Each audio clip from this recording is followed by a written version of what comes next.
Hello everyone, welcome to our channel. ఈరోజు వీడియోలో ఇన్స్టెంట్గా ఒక 15 మినిట్స్లో మనకి ఏమైనా తినాలనిపించినప్పుడు ఈవినింగ్ స్నాక్స్ టైంలో వడలు ఎలా చేసుకోవాలో ఆలుతో నేను చూపిస్తున్నాను. ఇప్పుడు ఒక పావు కేజీ అంటే ఒక 3 మీడియం సైజ్ ఆలుని నేను ఇలా బాయిల్ చేసి మ్యాష్ చేసుకున్నాను. చూసారు కదా ఎలా చేసుకున్నాను, ఒకసారి చూపిస్తాను చూడండి. ఇలా బాయిల్ చేసిన తర్వాత మంచిగా మెత్తగా ఒత్తుకోవాలన్నమాట దాన్ని. ఇప్పుడు ఇందులో నేను ఒక 1 స్పూన్ సాల్ట్ వేస్తున్నాను, టేస్ట్కి సరిపోయేంత వేసుకోండి. అండ్ ఒక 1 కప్ బియ్యపిండి వేసుకుంటున్నాను. అండ్ ఒక 4 to 5 మీడియంగా ఉన్న మిర్చి సైజ్ని నేను ఇలా కట్ చేసేసుకున్నాను అనమాట, చిన్న చిన్నగా.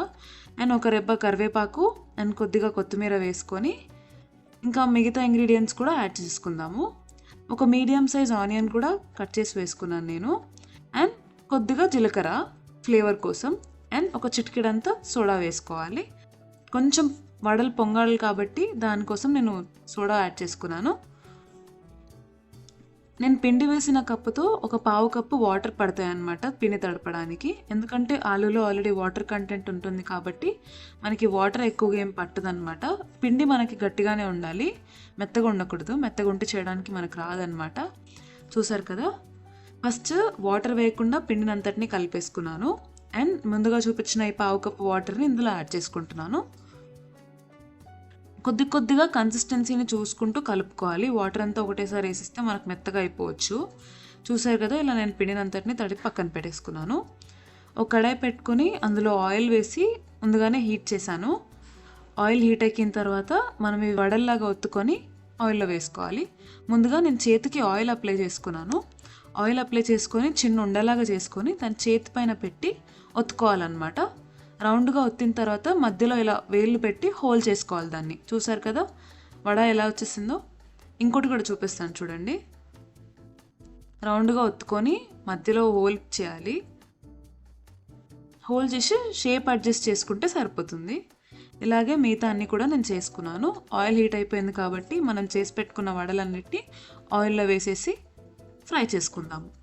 ఇది మనకి లైట్గా గోల్డెన్ బ్రౌన్ కలర్ వచ్చేంత వరకు వీటిని ఫ్రై చేసుకోవాలి మనం. మరి డార్క్గా కూడా రాకూడదు. మనం ఆయిల్లోంచి తీసిన తర్వాత అది కలర్ కొంచెం పెరుగుతుంది కాబట్టి గోల్డెన్ బ్రౌన్ కలర్ సరిపోతుంది అనమాట. ఇలా రెండు వైపులా తిప్పుకుంటూ ఒక 5 మినిట్స్ వరకు పడుతుంది అనమాట మనకి ఒక వాయి ఫ్రై చేసుకోవడానికి. 5 to 6 మినిట్స్ పట్టింది నాకైతే. చూసారు కదా ఇలా మంచిగా గోల్డెన్ బ్రౌన్ కలర్లోకి వచ్చేసాయి. ఇప్పుడు నేను దీన్ని ఒకటిగా తీసుకొని ఒక టిష్యూ పేపర్ యాడ్ చేసి పెట్టేసుకుంటాను. ఆయిల్ అనేది అంతా స్ట్రెయిన్ అయిపోవాలి కాబట్టి.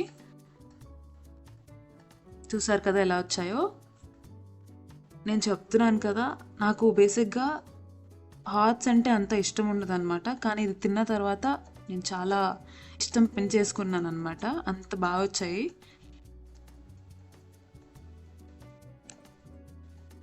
పిల్లలైనా కానీ ఎవరైనా కానీ చాలా ఇష్టంతో తింటారు. మనకి ఇది ఏ పిండి టేస్ట్ కానీ, కారం టేస్ట్ కానీ, ఉప్పు టేస్ట్ కానీ ఏది రాదనమాట. చాలా బ్యాలెన్స్డ్గా ఉంటుంది టేస్ట్. ఆలు మనకి కొంచెం బాగుంటుంది కదా, కొంచెం కమ్మగా టేస్ట్ ఉంటుంది కాబట్టి ఇవి కూడా అలాగే ఉంటాయి అన్నమాట. చాలా బాగుంటాయి. ఇలాగే మీరు కూడా ట్రై చేయండి. ఎలా వచ్చిందో కామెంట్స్లో మాత్రం చెప్పడం మర్చిపోవద్దు. Thanks for watching.